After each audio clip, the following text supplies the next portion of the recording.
mildly assumed that the state would, make sure that a convicted felon would not be able to access my house without my knowledge.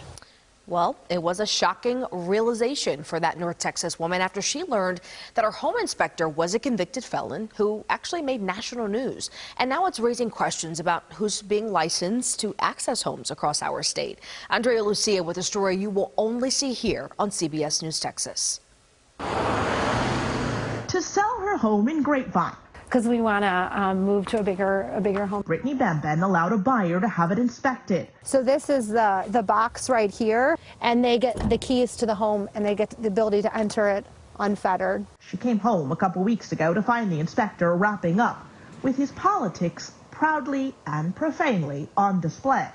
So it was a white pickup truck that was parked in front of the sign that had identifiable bumper stickers on the back. Then there was one that said, "Joe and the must go."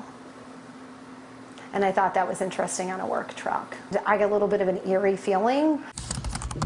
So she looked him up. I was in absolute shock. The inspector was Larry Brock Jr., who was recently convicted on 6 charges related to the January 6th attack on the U.S. Capitol.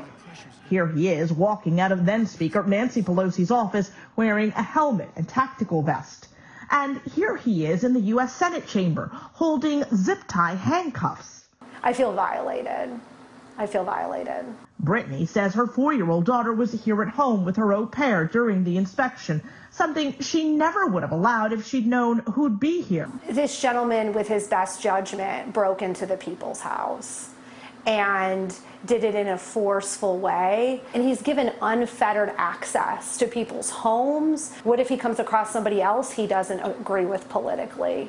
According to court records, Brock applied to become a home inspector after losing his job as a commercial pilot because of his arrest. He got his license in May of 2021.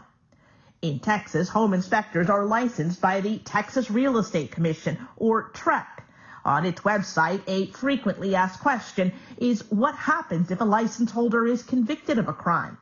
According to TREC, if that crime involves fraud, the license holder has 30 days to report the conviction, and that TREC may revoke or suspend their license. It doesn't mention other types of crime. But a spokesperson wrote TREC is required by law to revoke that person's license if a license holder goes to prison for a felony. Brock requested release while awaiting appeal and has not yet begun his 2-year sentence. TREC would not tell us if Brock had reported his conviction, calling details involving his license confidential. Ryan Cantrell is an experienced home inspector who says the job grants him a lot of access. We're going to be looking in every nook and cranny. How much trust do you feel is placed in you? Huge, huge, because someone is entrusting you to walk through their home.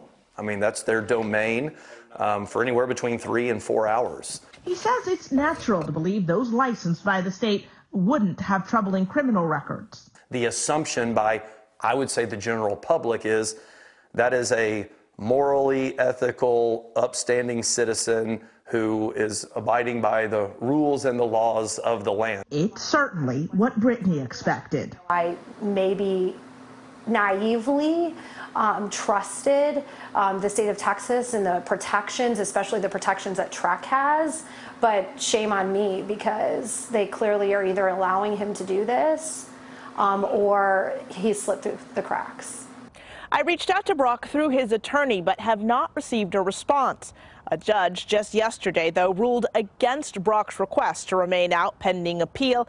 He is now scheduled to report to prison next week, which it seems should result in him losing his inspector license. Andrea Lucia, CBS News, Texas.